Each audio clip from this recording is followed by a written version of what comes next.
And it was really just kind of what I envisioned her thinking, having to kind of pick the pieces up, and the idea of turning stones, the image of that, the idea of seeing what you could find underneath as you start this new journey, and there was something about that hook that really made sense with the story. Cool.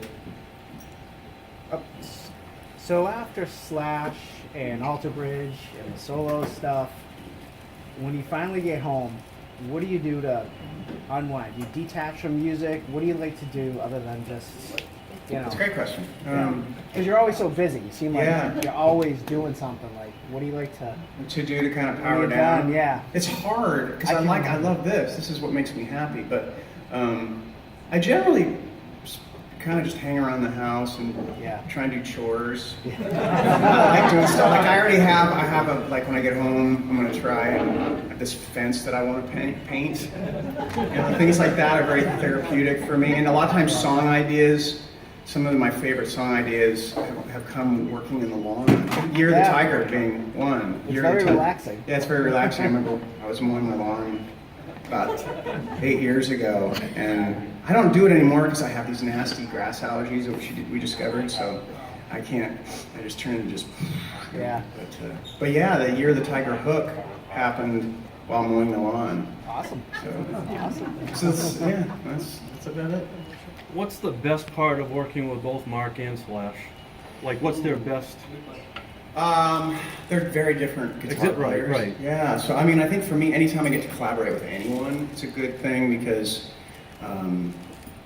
I love writing by myself as well. But when you're in a situation where you have somebody else to bounce ideas off of, or who comes up with the genesis of an idea that then you add to or help change or whatever it is, it just keeps it as a songwriter.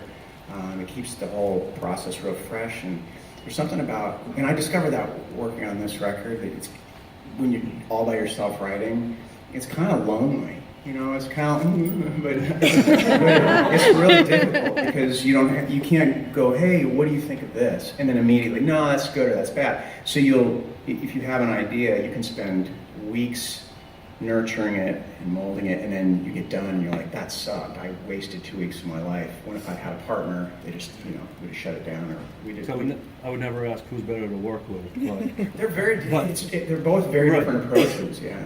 I really know they're top notch. Right on. Take me off on the writing thing. What do you do when you have a block? How do you work through it? Through what? A block. A block? I mow my lawn. Can't do that anymore. No. Take a lot of Zyrtec. Yeah, Zyrtec. I get high on Zyrtec. Actually, Flonase, that stuff's the bomb. It's amazing, right? We started this run a few weeks ago, and we got to the south, and the grass pollen was super high, and that's the one that gets me. And I didn't know if I was going to make it. I started kind of losing my voice, and then I was like, oh yeah, the doctor told me to try this Flonase stuff. I'll try that again. Save the tour. But yeah, what I do is generally I try and step away, because if you force it, then it can be really super frustrating. But occasionally, I've forced. I remember waking up and not really feeling inspired, and I picked up the resonator one afternoon and kind of forced myself to do it. And that's when Blind Faith happened. That came about. So sometimes, you just never know. There's so many different ways to get to your goal. Okay, so I'm a huge supporter of bringing music back into the school system, Awesome. and I know all about your foundation and everything that you do. My question to you is this: do you feel that you're going to bring your show and do it more on a fundraising aspect, so that we can raise more funds so that we can find these musicians? They're hard and few. Mm-hmm. I mean, seriously, and these kids, they don't come from everything where they have families that can support them. And they need people like us to find them so that they know that they can go forward and give us the music we want to hear. Yeah, well, the thing is, especially since music programs have been It's like null cut and void. no, it's definitely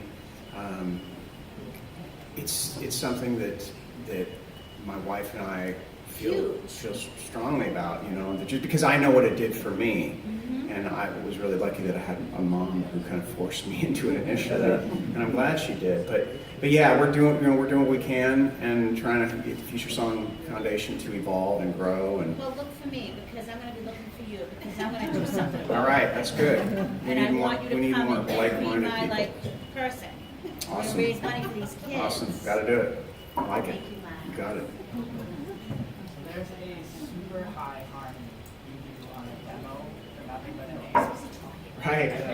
Is it like, did you take it out for that initial, or is it just like mixed? It might be mixed way back. That was originally supposed to be the melody. It is like so high. Yeah, and that was I sing along with it. It's like- Yeah, that was originally supposed to be the melody, and then I realized I painted myself in a corner. I was like, if you try to do that night after night, so let's make that the harmony. Let's go with the new melody. Yeah, it's in there. I think it's tucked in. There's just probably more, there's just more Yeah. going on. Yeah, it's quiet. I love the demo stuff. Thank you, thank you. Yeah, it was just done on a little teeny USB mic right on the Mac. Speaking of singing super high, you've been singing for like almost 30 years now, like professionally.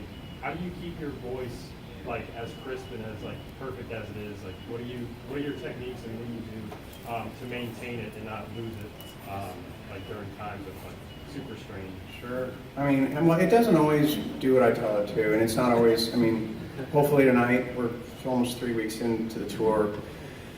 It seems to be holding up. You never know. I mean, I guess one of the main things for me is use the proper technique and I don't get to drink a lot on the road. I don't drink a lot anyways, but that'll get you. The hard one is cutting back on caffeine and coffee. I like coffee, but it'll mess with my voice. So, yeah, good question. Big Rec guy. Any chance you and Ian will ever? I hope so, man. Me too. Ian Thornley is like, and I think I met Ian not too long after he studied at Berkeley here. Yeah. And so Ian, if you don't know, Ian Thornley plays in a band called Big Rec, and we go way back 20 years, go back, and I really do believe Ian is maybe one of the most talented people in the universe. I mean, he's such a good guitar player, amazing, good, that doesn't, I mean, he's an amazing guitar player, great singer, songwriter, he can do it all. And so we've talked about one of these days teaming up and doing something.